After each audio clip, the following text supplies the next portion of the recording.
Once again, hello everyone. I think that being the last speaker requires me to extend our gratitude to Professor Tomal for organizing this magnificent event.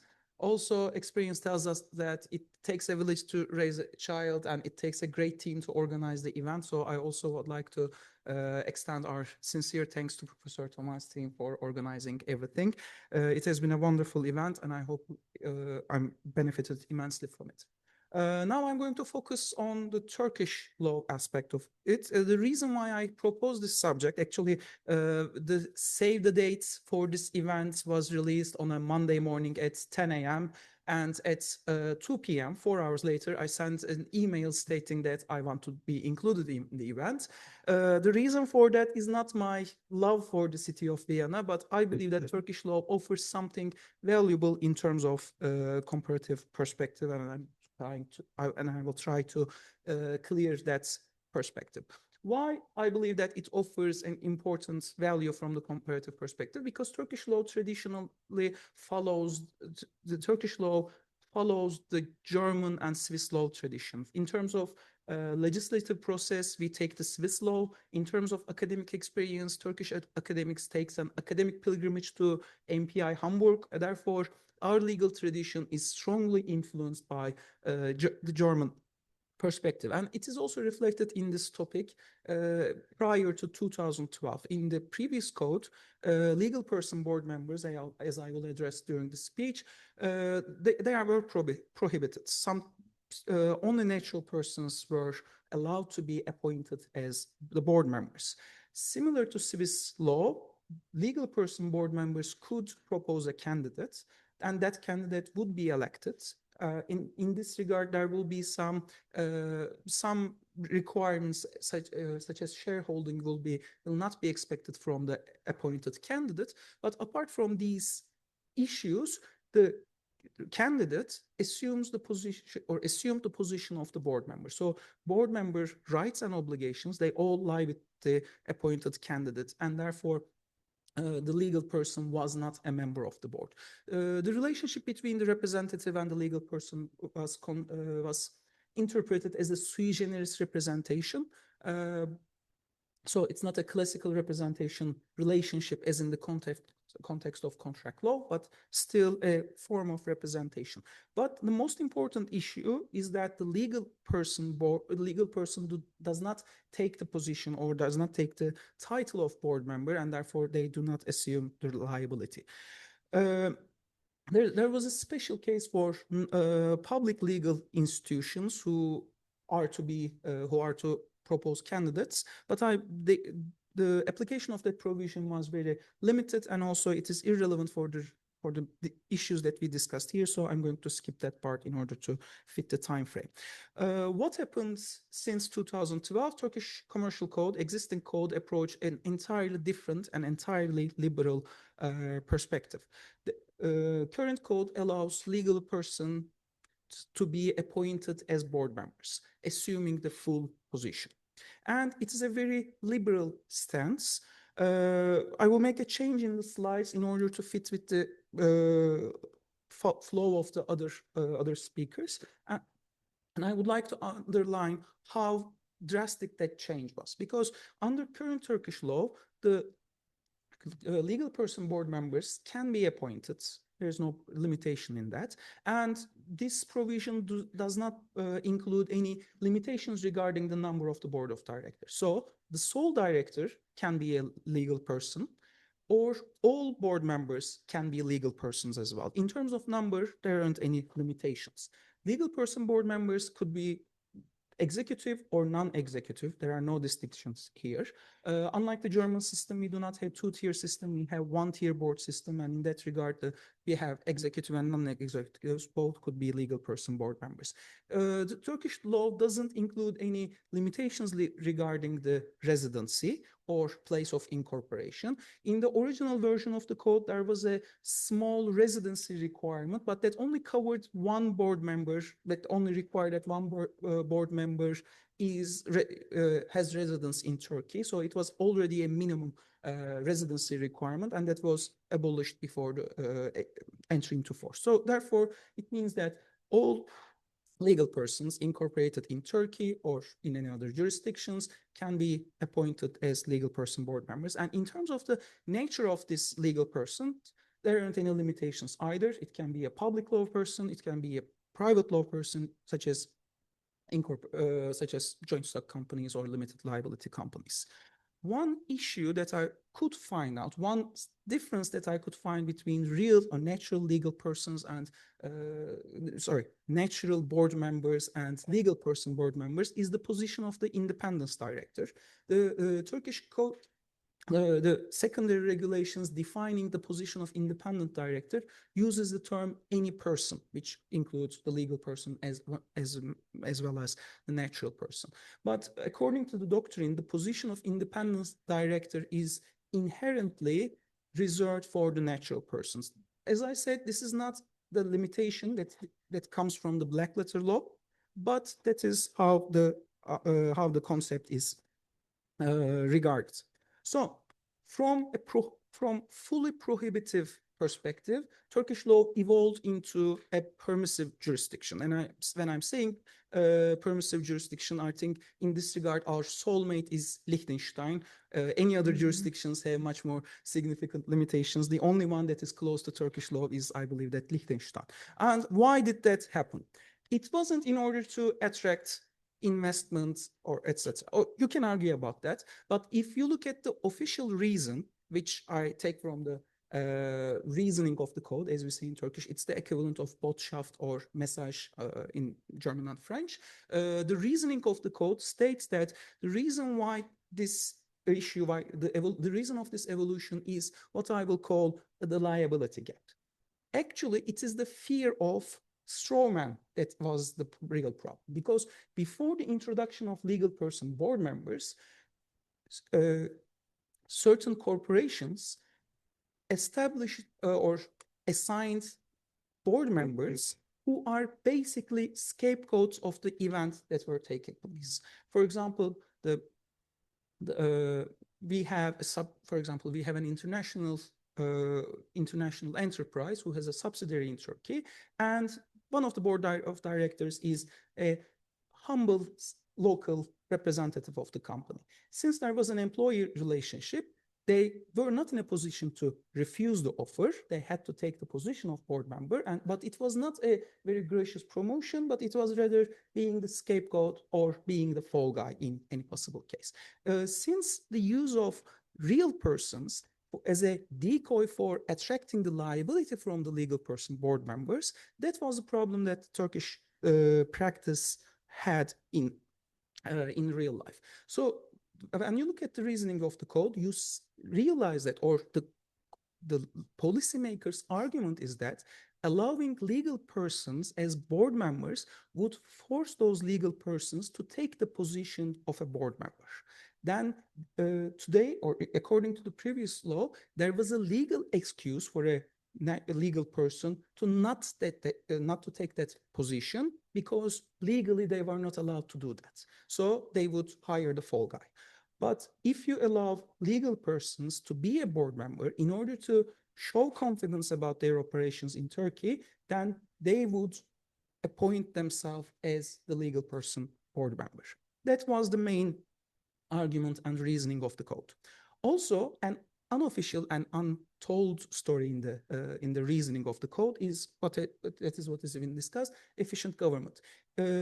Turkey is a big economy, but it's also very integrated into Western markets, and many Western companies have subsidiaries in Turkey. If you allow legal person board members, it allows much efficient governance structures, or it facilitates establishing joint ventures. Since these issues have been addressed before, I will skip them.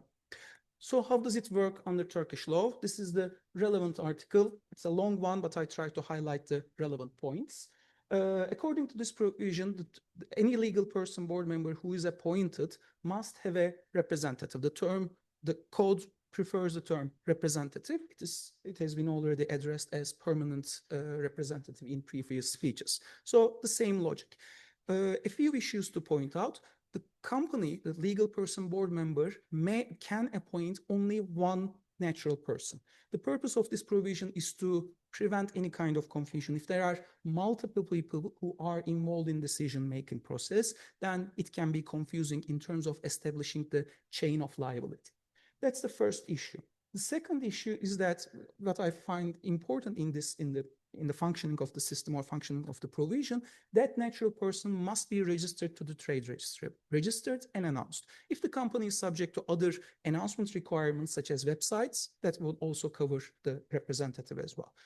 And interestingly, what I find smart in terms of policy making, that registration has a constitutive effect, which means that representative can exercise these rights only if they are registered to the trade registry. So legal person board member can exercise rights only through their representative, and representative can act only if they are registered.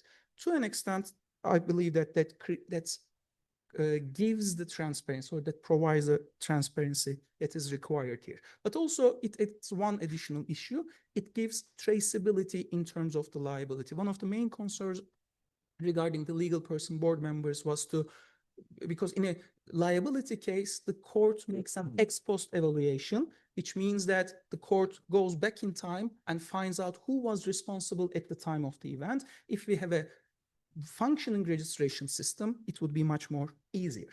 And last issue that I want to point out, that the legal person board member can exercise the rights that are associated with the board position only through that representative. What does it mean?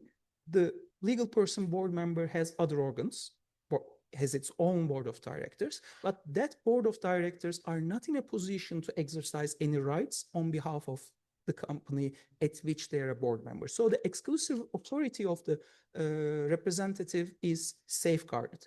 There is one interesting case that I could find about the issue.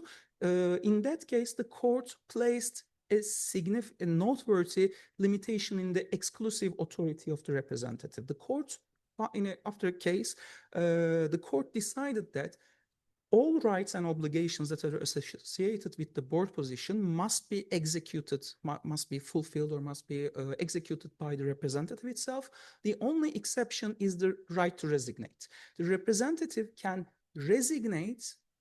resign from being the representative of the legal person board member, but the representative is not in a position to resign from the board position on behalf of the legal person. That is the only limitation. It created a huge mess for that company, because the company assumed that the resignation was valid, and they appointed a new board member and they take new resolutions. At the end of the day, the court said that legal person board member can resign from that position only through its own organs, only through the resolution by its board of directors, not through representative. And this is the only exception to the exclusivity issue. So I think I covered that exclusive authority part. What about the qualities of the representatives? The law is that any person who has full legal capacity to act can be appointed as a representative. There are no limitations here. The question can be asked whether we could include any other additional requirements for the representative.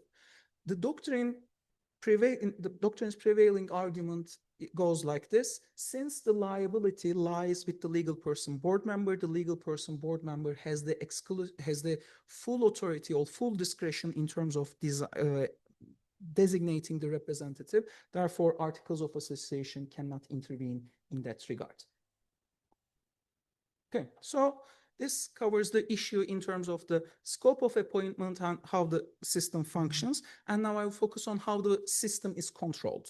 As you know, the managerial agency problem is addressed through ex ante protection and ex post protection. Ex post protection being the liability. In that regard, the law's position is clear, or the court's and doctrine's position is clear. Since the board position lies with the legal person that is appointed, then it is the legal person board member who has the fiduciary duties. In case of a derivative lawsuit, in case of any lawsuits, the liability lies with the legal person board member.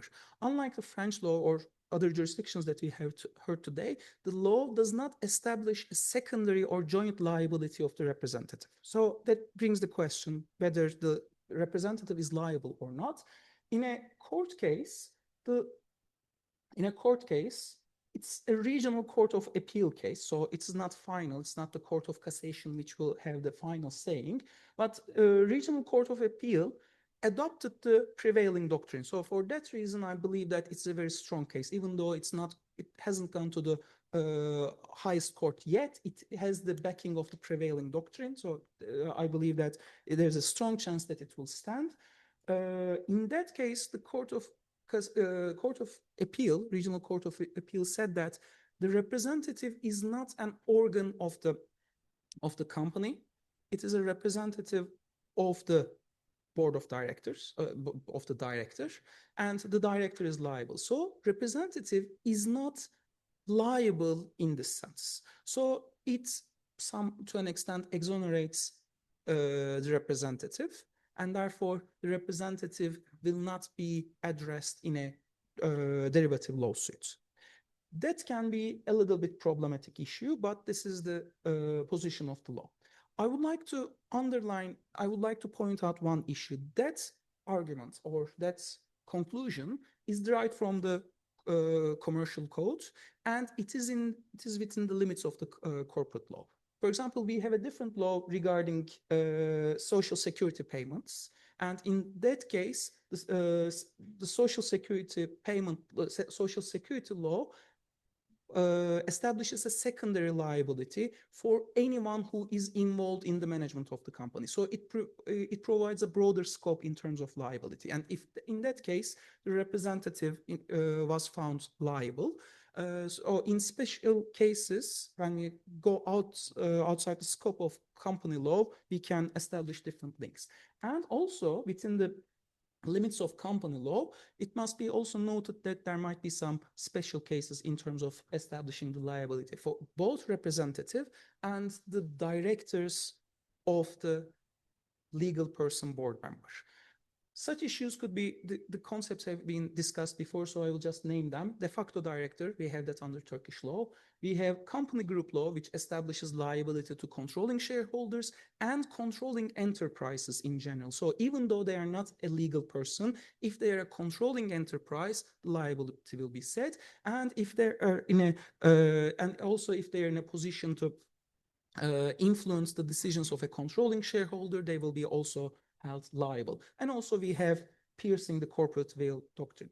These issues have not been tested before the court, so I'm not in a position to show cases which establishes the liability, but I would speculate that these are all valid in the case of a legal person board member. So therefore, if a case like payment services in the UK comes before Turkish courts, probably we will have a case regarding the piercing the corporate veil, since that legal personality is used to override mandatory provisions of the law. Yeah. And this was about the ex post protection and about the ex ante protection. What do I mean by ex ante protection? The law offers certain limitations. For example, in certain cases, legal person board members are prohibited from attending the meeting. In conflict of cases, they are prohibited from voting. They are subject to non-compete case, not non-compete, etc. So Turkish law in general provides these kind of ex ante protection mechanisms. I will not go into the details of that. I'm aware of the timing. But the point that I would like to point out, which I find interesting from the legal policy perspective, when you look at the details of those provisions, you see clear references in order to fill any possible gaps. For example, these non-compete provision covers not only the board member, but the close relatives of the board members. Smart idea. So if I'm subject to a non-compete, my son, my wife, and my close relatives are subject to same non-compete. However, the black letter law does not cover, for example, the board of directors of a legal person board member or controlling share of the legal person board member. What does it mean? It means that even though Turkish law takes a position from prohibitive to permissive approach, in the back of its head, the policymaker still assumes that natural person is the default board member, because the policymaker puts the effort to fill the gap for legal persons to include family members, but if that board member is a legal person, who is the most influential one? The board of directors of that legal person. And the law skips that part because as a default understanding, we still assume that it is a natural person who is going to be a board member. I believe that that's a problem. That problem will be addressed by the doctrine and the courts, hopefully, but it is always risky to extend this kind of limitation. So my conclusion is that initially I had an intention to do a conclusion using the good, bad, and the ugly reference. So everyone made movie references, and I'm very jealous of you. And I was intending to do something like that. But after going through the other presentations, I realized that your position about the good, the bad, and the ugly is a subjective one. What I find good in terms of allowing legal persons to be board members for efficient governance could be very bad or very ugly for you, or vice versa. So I didn't want to impose my personal view. But what I would like to point out that if the law goes from a transition period, it is important to clear out the liability issues. Who is going to be liable is an important question, which shouldn't be left to the general provisions of the company law. It should be clearly addressed. And even in that regard, it must be understood that if you are making the change, you are not making the change regarding the composition of the board, but in any legal provisions that are related to it, such as ex-ante provisions. So I believe that a better law could be possible for the Turkish law. I would like to thank you.